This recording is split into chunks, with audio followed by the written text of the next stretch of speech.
just in engineering, there's a broad difference between maintaining a submarine nuclear power plant and maintaining a Merlin helicopter. So even engineering, there is so much to do.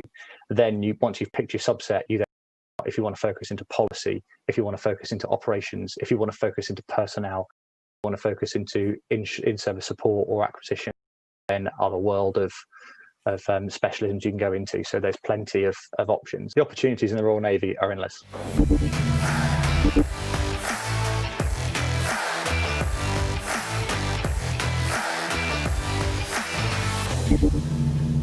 So being on a warship like this and actually being able to do your job hands-on it's a lot better than being stuck in a classroom. I think it's more rewarding to interact with the ship's company and really just become an integral part of the ship.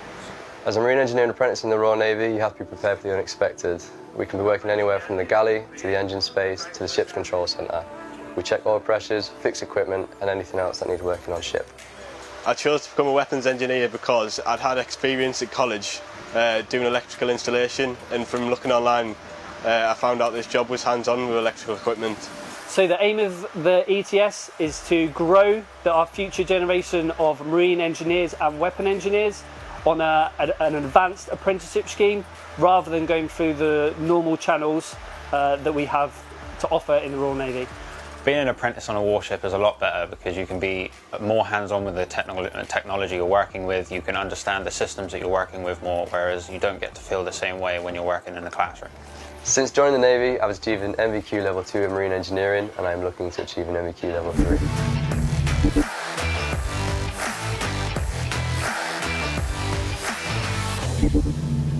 3. My role in the Royal Navy is an engineer technician, weapon engineer on board HM submarines.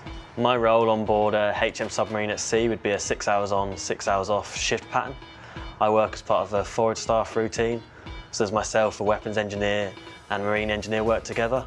We would do various things like raising and lowering masts, changing over fresh waters, pumping domestics, filling other tanks, carrying out tank dips throughout the boat. And then my secondary role would be an internal comms maintainer, where I work with the forward and aft broadcast and the main broadcast, work on the general alarm system and the dial telephones throughout the boat. So in my time off, I like to spend my downtime playing FIFA, watching films, watching TV series. The best thing about being a submariner is the wage we get paid. It lets us to do things that I didn't really think I'd be able to do before I joined up. I've got to see places that I'm really happy I've seen, so Gibraltar and Crete, and then also the qualifications I can gain, so future down the line where I'm hoping to gain an engineering degree.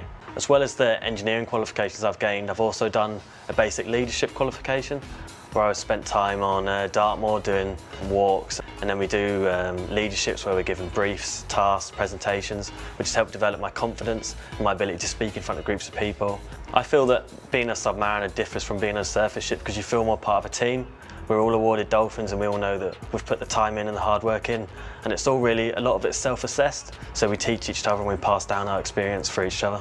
Being a weapons engineer submariner is a really good job because it's given me a wide knowledge across engineering systems, given me the ability to work with all these systems confidently, and it's just exciting.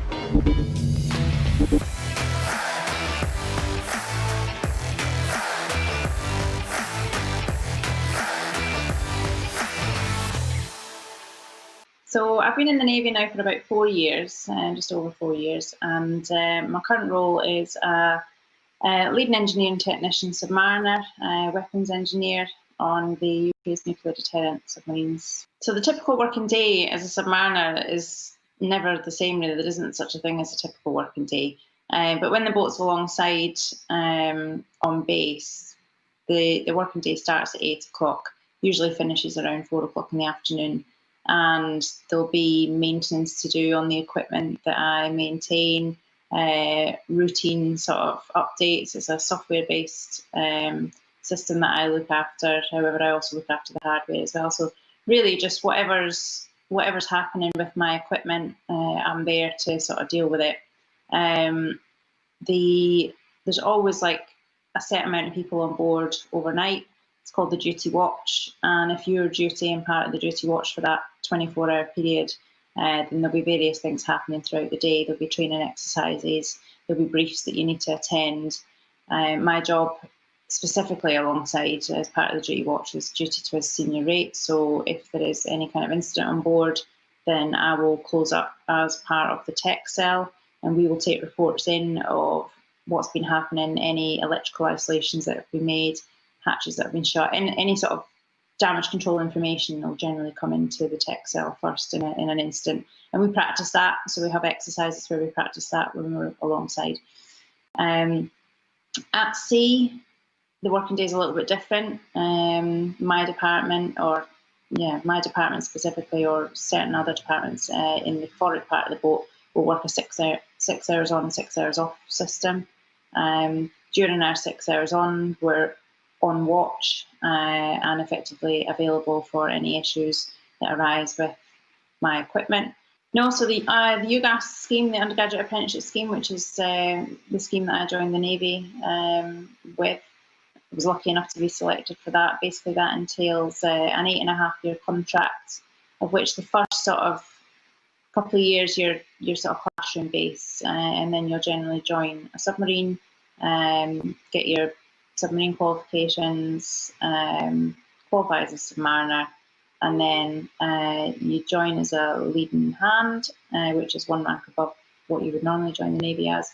The scheme itself is fast tracked to PO, so you're guaranteed promotion to petty officer, and I'm just about to go on my petty officer's career course, so that's just over 4 years. By the time I finish petty officer's course, I will have obtained a foundation degree, and then they'll send me to university for a year down in Portsmouth. Every day is different, really. There's no 2 days the same, and the camaraderie that you, especially in my department, it is great. You know, we're always having a laugh, so it's makes the day go by. I started out in Teesside, but where I went next is classified.